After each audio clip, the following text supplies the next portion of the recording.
Hello again and welcome to the Warhammer 40k video. So today's video we will be looking at the big FAQ 1 2018. I know there are a lot of people out there who will be really excited for this FAQ. Many of you probably have already read it, but I'm going to go through it for those that maybe don't quite understand the rules, and I've made a couple of mistakes myself reading this, and for those who may just not have the ability to get hold of the FAQ yet. So for those of you that don't know, the big FAQ is part of New Games Workshop's way of balancing match play. It's combined with chapter approved. So essentially twice a year, once in March and once in September, Games Workshop is going to make attempts to balance the matched play game. So the first thing they do is, first thing they did was in September they released chapter approved, which focused on changing points with a few rules changes and added some extra missions and stuff. And in the big FAQ they focus on rules changes with a few points changes. It's quite good. Means that once a year you will have to pay for match play updates, and the other half of the time you won't. So that's good. That's really good. So that's it basically, and without further ado I think we should really get stuck in with this. I don't want to be spending too much time waffling. I want to be getting into the nitty-gritty of this video. So they have added 2 new rules to match play. These are no longer beta rules. These are now properly in effect. You must use them if you are playing matched play. The first one is Psychic Focus. This is regarding Smite. Essentially, guys, every time you attempt to cast Smite, whether you are successful or not, you add 1 to the warp charge value. Okay. Now the really important thing here, guys, is it's not you add 1 to the casting attempt, which would obviously be really good because it means that you would make it easier and easier for you to cast. No, it makes it harder. It's add 1 to the warp charge value. I've seen some people completely misinterpret this and go, oh my god, that means it makes it harder to get Smite off, easier to get Smite off. But I think that's just them misreading it, because they see the rule Psychic Focus, which makes it sound like, oh, they're focusing on the psychic ability to get it off easier. No, it's a bit of a misleading name, Psychic Focus, but essentially what it means is the more times you try and cast Smite, the harder it will be. However, there's a maximum warp charge value of 11, which means no matter how many times you cast Smite, on a double 6 you will still cast it. Okay, you will perils, but you will still cast it. Now there are 2 exceptions to this. There is Grey Knights, which have the Brotherhood of Psykers rule, and there is Brotherhood of Sorcerers, which Codex Thousand Suns have. So they are exempt from this rule, which means Grey Knights can spam Smite as much as they want. Now the important thing about Grey Knights is that it's every model in the Grey Knights detachment. If there's a Battleforged Grey Knights detachment, okay, then they get the Brotherhood of Psykers rule, which is quite important, because that means all their units, be they strike teams or paladins or their characters, can still cast their Smite on a 5+, and they get +1 to it anyway. Okay? Because they're Brotherhood of Psykers, they get that ability. I think it's called Knights of Titan or Brotherhood of Psykers. Basically, Grey Knights get +1, and it never gets harder for them to cast it. However, some of you might be thinking, well, that's bullshit. That means Grey Knights will be spamming Smite all the time. Yeah, they will be, but their Smite only ever does, it's called Rites of Banishment, and it only ever does 1 mortal wound. So yes, Grey Knights can spam Smite, but they will only ever be doing 1 wound per time. So it balances it out, and trust me guys, Grey Knights really need that. Grey Knights do not have a lot of firepower. They have very little.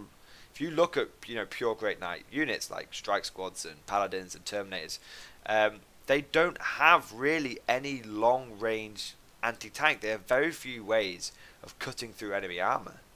So it balances out by the fact that they don't get any guns that can cut through armor, on their infantry, but at least their infantry can pop off a single wound from a mortal wound at a time, which is really good. It balances it out. Now Brotherhood of Sorcerers, now maybe correct me if I'm wrong, I'm not overly familiar with Thousand Suns, but Brotherhood of Sorcerers for the 1000 Suns does not affect their characters. So their characters will still be. Brotherhood of Sorcerers is again only does, when they cast Smite, only does 1 wound. Okay, 1 mortal wound. But their regular characters do the full-on Smite version. So with Thousand Suns characters, the more they cast Smite, the harder it will be for them to cast. But the important thing is Thousand Suns players are going to have to be really clever about this, because what they're going to have to do is use their characters to cast big Smite first, and then use their units to cast little Smite with Brotherhood of Sorcerers. Because if they do it the other way around, the squads will make it harder for the characters to cast. Hopefully that makes sense. Okay.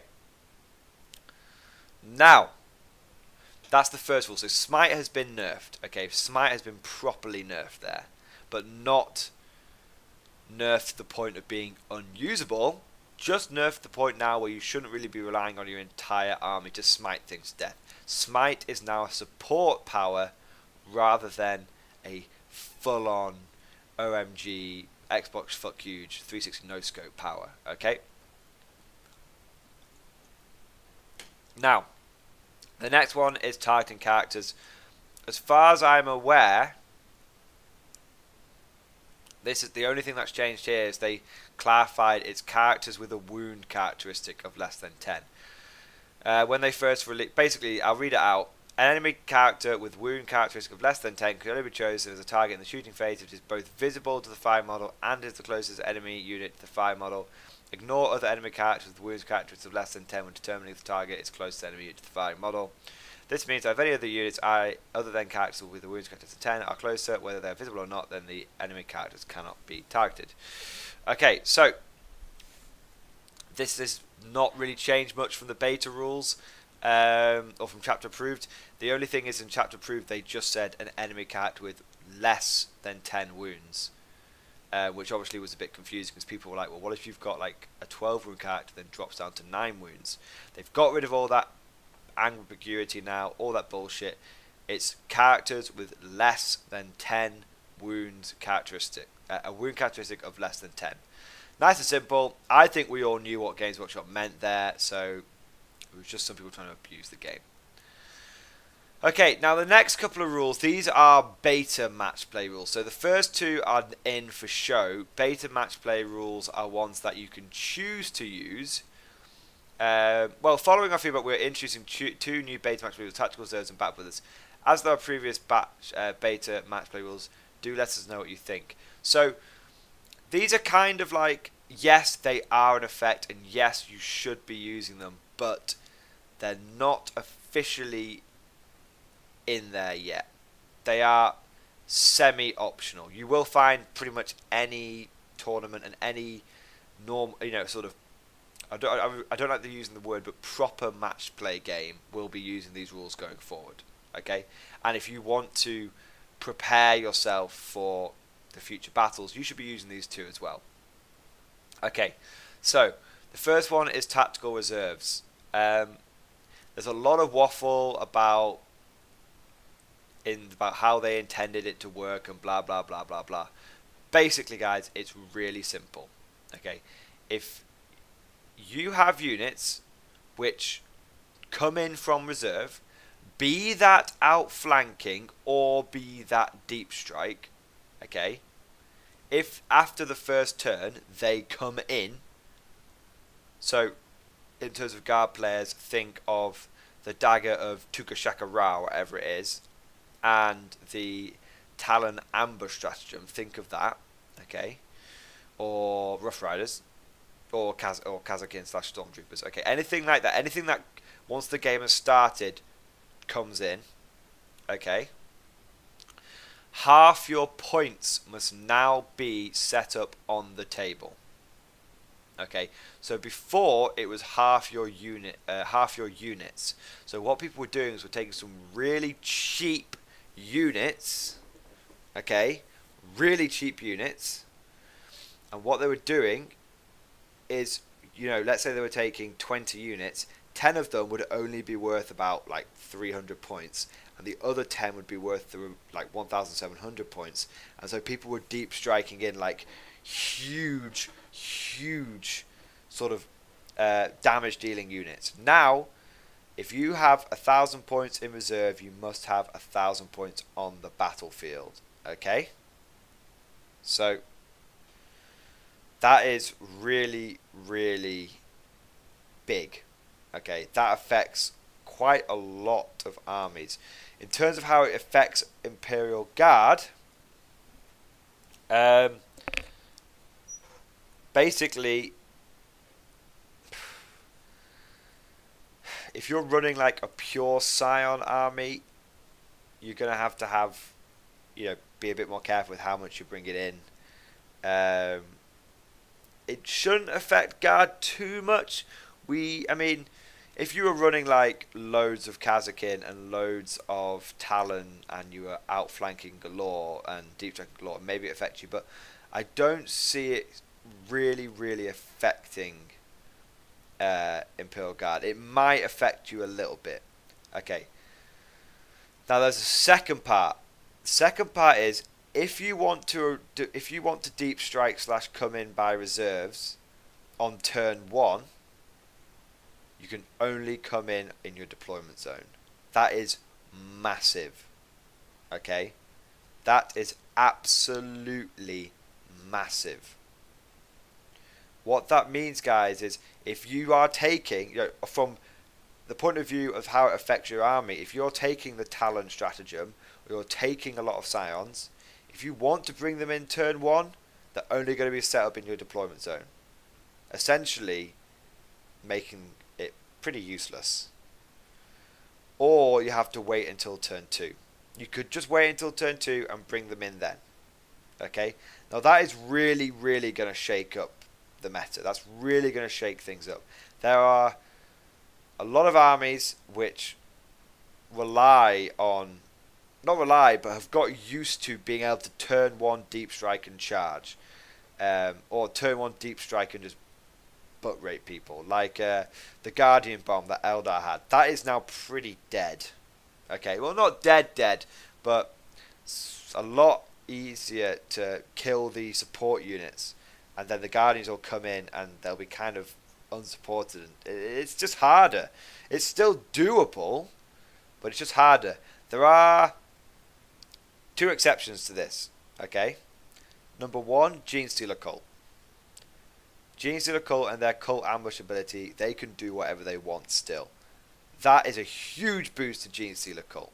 And you guys know, I have sort of dabbled with the 4-armed Emperor. That is tasty, to say the least. That gives Genestealer Cult a real advantage. Anyone who wants to be turn 1 charging now is going to be looking at Genestealer Cult. So that's really important. There is one other exception, is units that are able to set up, how to put this? I'll read it exactly. This does not apply to Genestealer Cult's units that are being set up according to the Cult Ambush ability, or to units that are set up after the first battle round has begun, but before the first turn begins, such as those set up by forward operatives or strike from the shadows stratagem. Okay? So, if you have the ability to, like scouts, Space Marine scouts, if you have the ability to deploy outside of your deployment zone, but before anyone has rolled like any dice of any kind whatsoever, before you even know who's got first turn, that's fine. It's only once the first turn has begun and things have started getting going that you can't, basically. You've either got to wait until turn 2 or come in your own half. So, the next beta rule is Battle Brothers. Okay, now this is an interesting one. All the units in each detachment in your battle-forged army must have at least one faction keyword in common. In addition, this keyword cannot be Chaos, Imperium, Eldari, Ynnari, or Tyranids, unless the detachment in question is a fortification network. This has no effect on your army faction. This is an attempt to stop soup. Okay, this is an attempt to stop people taking brigades, filling out the 6 troop choices with like guard squads, and then just, you know, taking loads of other bullshit and blah blah blah. However, it doesn't stop soup. Okay, it just makes it slightly harder. Okay, because there's nothing stopping someone from taking multiple detachments. There's nothing stopping someone from taking a guard detachment, and then a space marine detachment, and then custodes detachment. Okay, but now you can't take in one brigade custodes, space marines, this is a battle, guard, blah blah blah blah blah.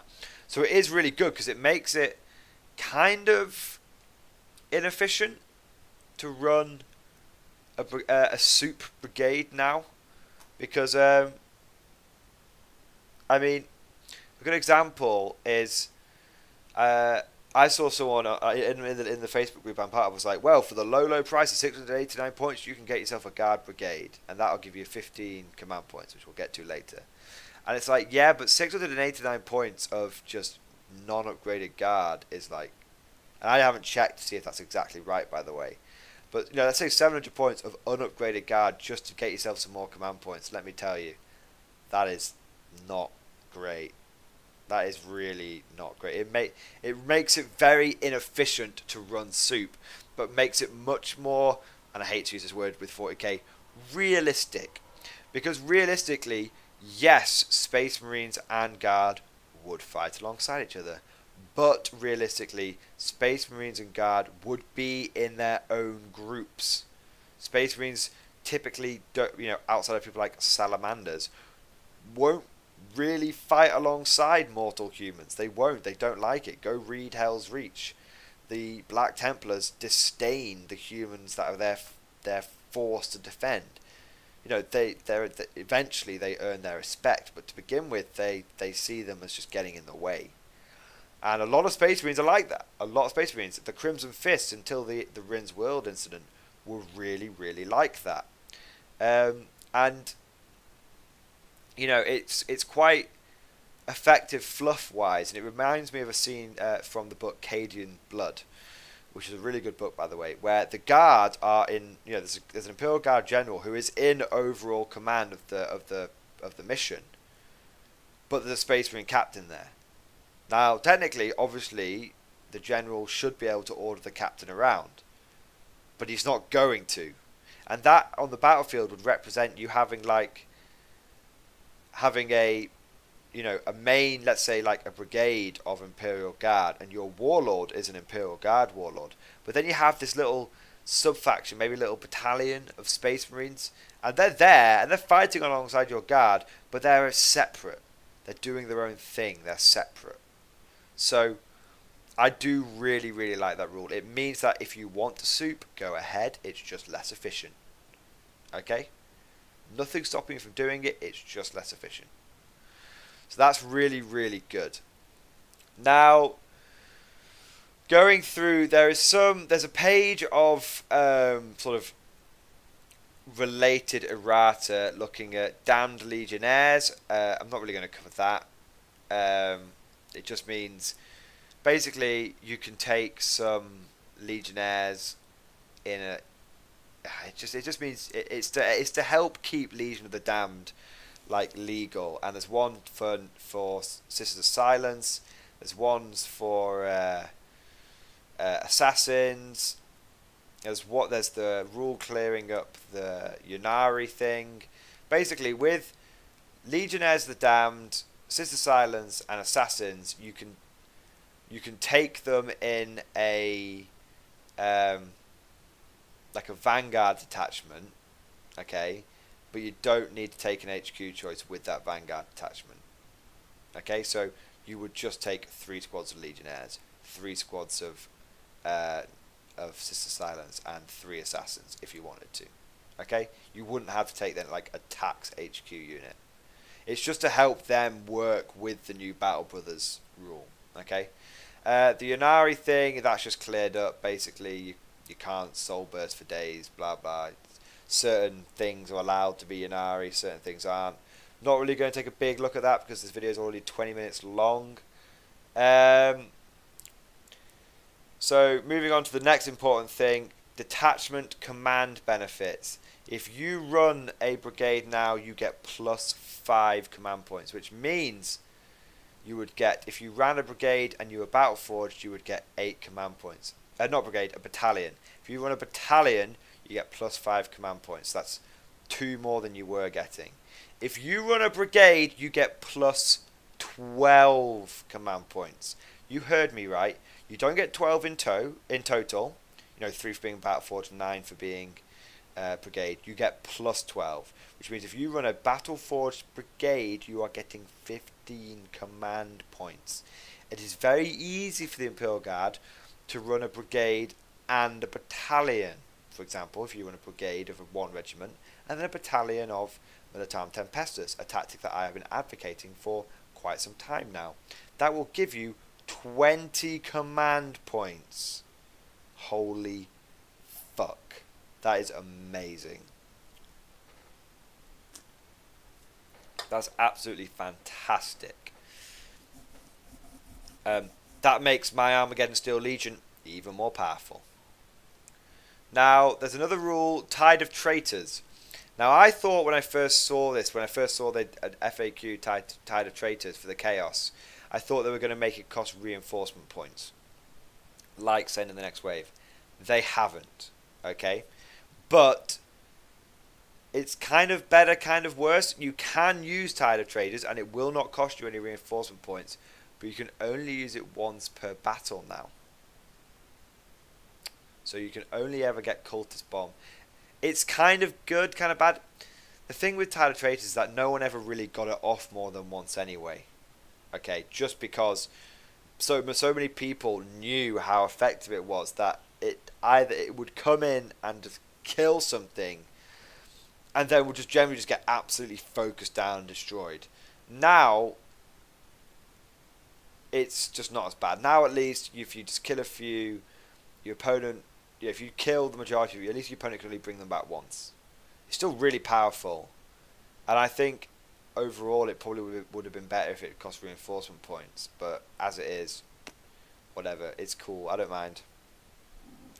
Word of the Phoenix is they've changed the warp charge of that to 8. I don't really care, it's not guard. And here's an interesting one, abilities which ignore wounds, aka feel no pain. Now you can only use 1 feel no pain save.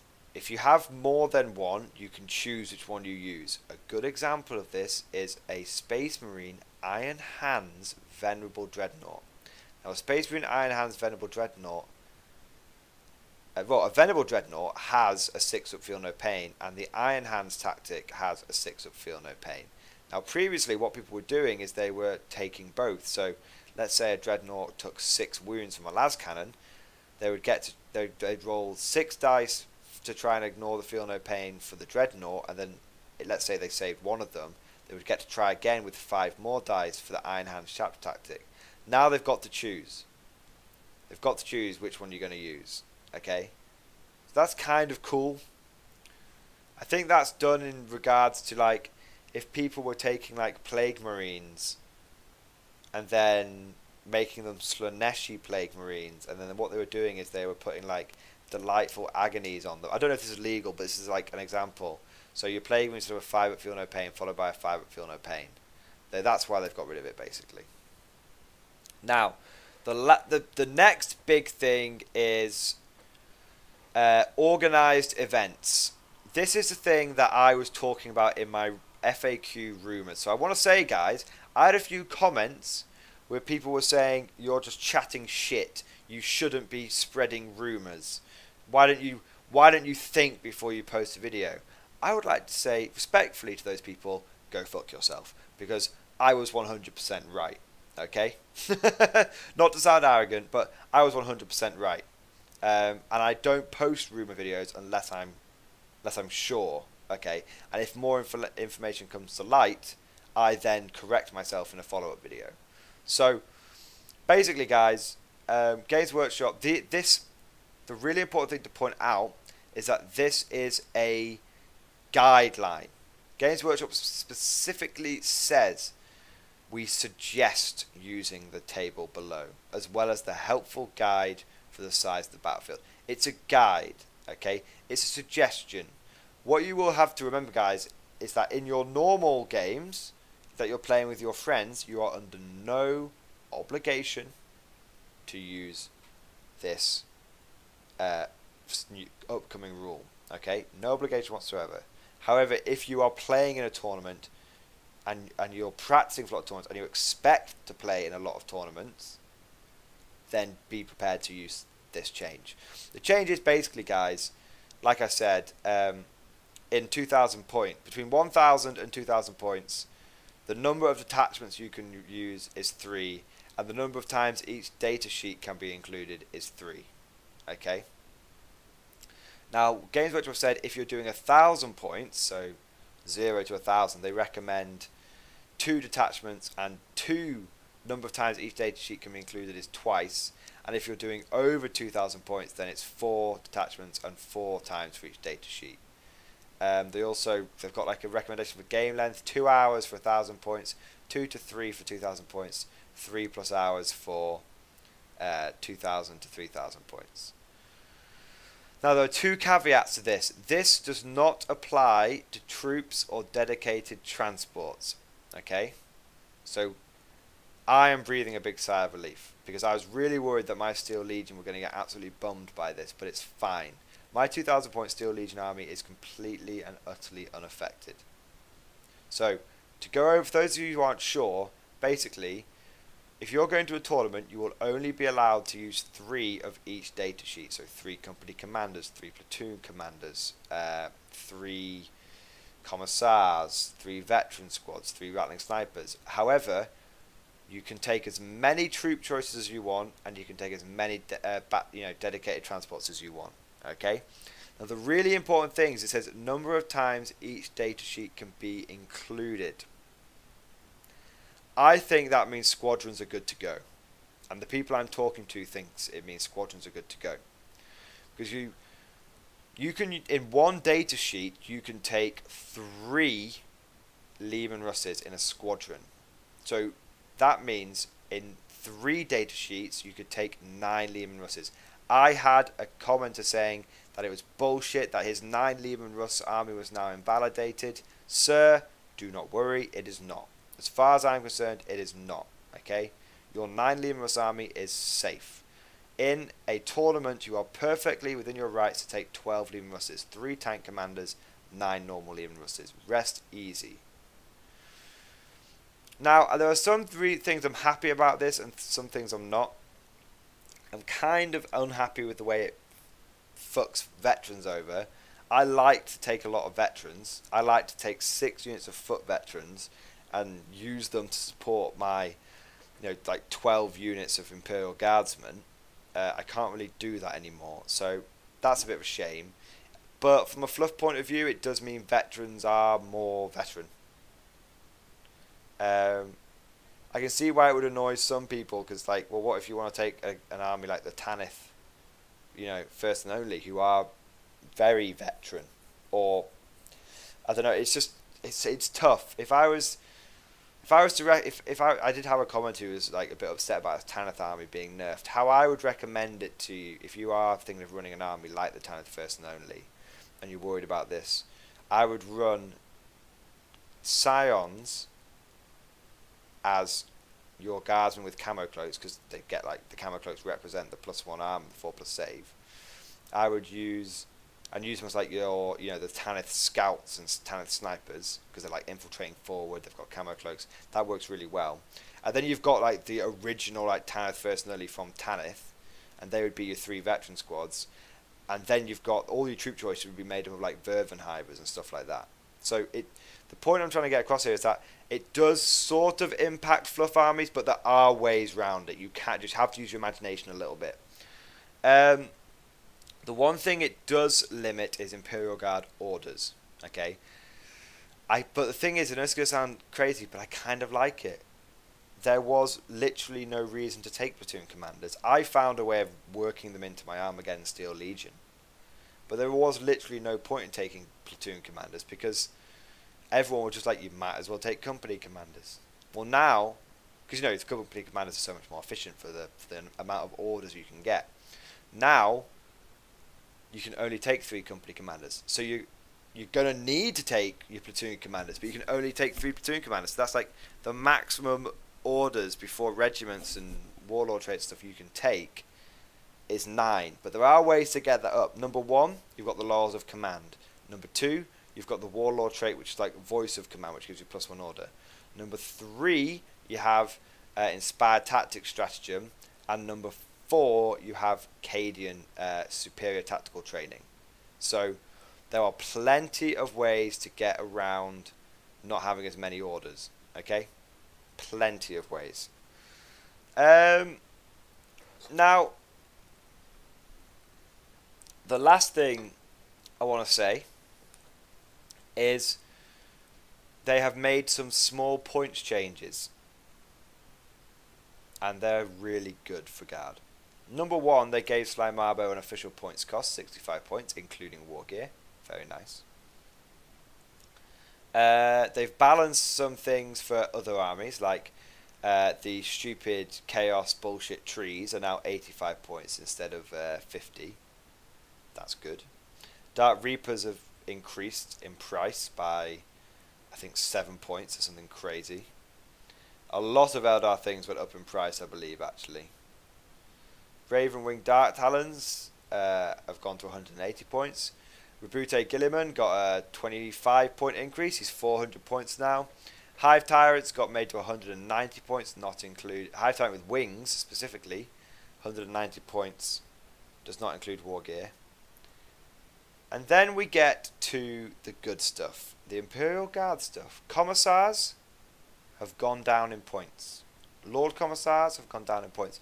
Specifically, they've been halved in points. That is right, guys. The Commissar is now 15 points. The Lord Commissar is now 30 points. That does not include war gear. So a regular Commissar is actually going to be a minimum of 16 because you've got to pay 1 point for the bolt pistol / bolter. And a Lord Commissar is 35 because you've got to pay 4 points for the power sword, 1 point for the bolt pistol / bolter.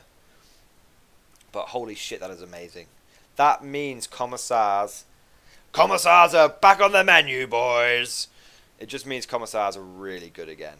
I mean, they had to have something. They were pointless before, but now it's actually fine to run Commissars again. Some of you might be scratching your head and going, well, surely they still execute people. You know, surely that's, you know, you're still forced to re-roll the execute and everything. Yeah, that's true. But remember how leadership works in this game. A basic guardsman are leadership 7. If you take a normal Commissar for 15 points, that makes everyone leadership 8. Now if you then add Mordian, that makes you leadership 9. If you then add a flag, that makes you leadership 10. Or if you're, you know, Kathchan, you've got an officer nearby, and you know, a flag. If you take a Lord Commissar, I was already taking Lord Commissars to get leadership 11. Now now that price has been halved. It's huge, guys. It's huge. I will be running Commissars again now because they will not be nerfing my army. They will not be massively impacting my army. Death Corps of Krieg Commissars are 15 points as well for those of you who are Kriegers, so don't worry, you've not been left behind. Death Corps Death Rider Commissars are 35 points, so you're 5 points more than the rest of us, but you get an awesome horse. So it's pretty cool. You only pay 5 points for your horse. And that is it, guys. The Commissar thing has made me really, really excited. The whole troops and dedicated transports not being affected by the new rules has made me really, really excited. The more command points Guard gets made me really, really excited. All I can say, guys, is I would say overall Guard have been buffed by this. Yes, you heard me right. For the first time in 8th edition, we have been, since it dropped obviously, we have been buffed. We now have access to so many, we have easy access to 20 command points. Our most effective unit, the infantry squad, did not go up in points and has not been affected by the datasheet limit. Our Commissars are now useful again. Guys, we're back. You know, infantry is back. cheap commissars to give everyone leadership 11 with a few buffs, and the fact that we're encouraged to take loads and loads of OBSEC units, we will drown them in infantry squads. It's the way to do it. It is the way to do it. All the infantry squads backed up. Think about it this way. 15 points, for 45 points, you can fulfill your elite obligations. For a brigade, that's pretty tasty. That's pretty bloody tasty. So, that's really, really good. I would say overall guard has been buffed. The one unit which I think has sort of taken a bit of a weird hit in this regard, which I don't think many people have considered, is the Scout Sentinel.